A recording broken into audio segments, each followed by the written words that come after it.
Looking around your garden right now thinking things are looking a little tired. Yeah, a little bit. A little tired. My mums are looking very happy though after that Oh, rain. I'll bet they are. Yeah.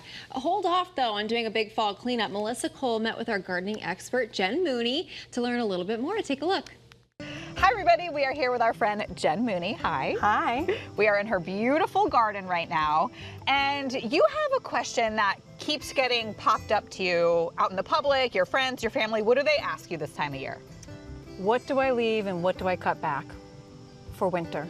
Yeah. Every year, and I'm going to tell you and give you some tips today. And I think the real surprise here is that you don't really have to do a lot. No.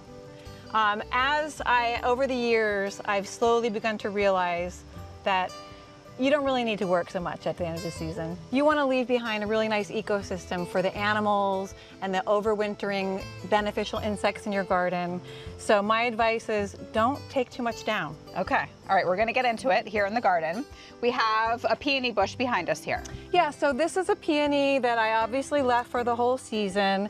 This I will cut back, and because it has a little fungus on it, I am not going to leave this. I'm going to cut this back and I'm going to throw away all these leaves because I don't want it to be redistributed into the soil for next year. But if you have one that's totally fine, you can just leave it alone? You can just leave it. Yeah, Okay. Leave it and cut it back in the spring. All right, now I have a lot of these in my yard. They're not quite as grand as this, but the late blooming summer hydrangeas. Yeah, those are called paniculata or PG hydrangeas, and those will start blooming in July, and if they bloom white, they'll turn a beautiful pink as they age. You can leave them and just let them enjoy the dried up blooms for the whole winter. Or if the blooms are a problem and they keep flying off and rolling down your neighbor's property, you can also cut this shrub back. Okay. And you could just cut it back about halfway, and then it's ready for next year, or you can also do that in the spring. It won't make it any smaller if you cut it back?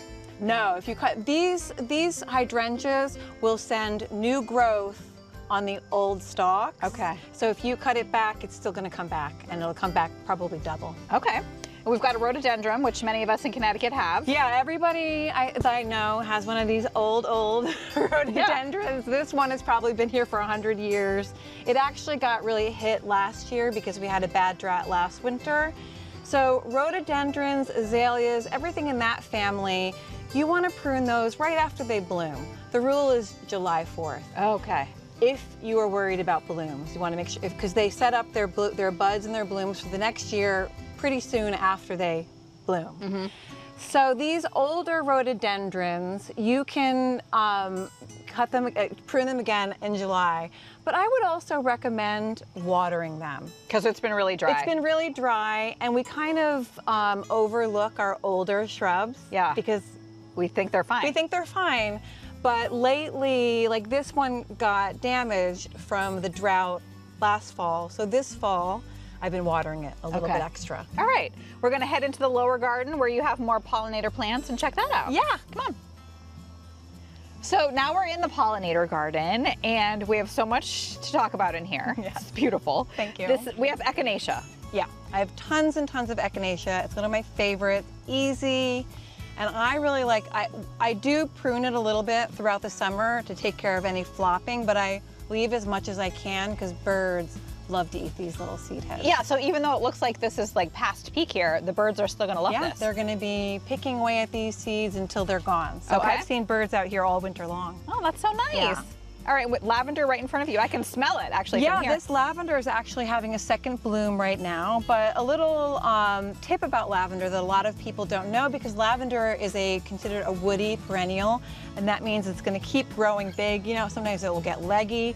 The trick with lavender is once it's done blooming, obviously not this one, but once the flowers go gray. Like over here, some like of them over are here gray. there's some, and pollinators are no longer enjoying it. You can just cut it back, I would like up to here, sort of hedge it into a ball, and that will make sure next year it grows back in a nice shape and it won't get leggy. Okay. All right, so when the flowers turn gray, that's your signal. Yeah, that's your signal. All right, we have some roses throughout. Yeah, so roses you don't want to touch during the growing season, because when you cut a rose as it's growing, it will send more shoots out. So my rule of thumb is I cut roses back to about knee height, at the very, very, very earliest part of spring or end of winter when they're completely dormant. And when you do that once a year, they'll grow back evenly and you won't really have to touch them all summer long.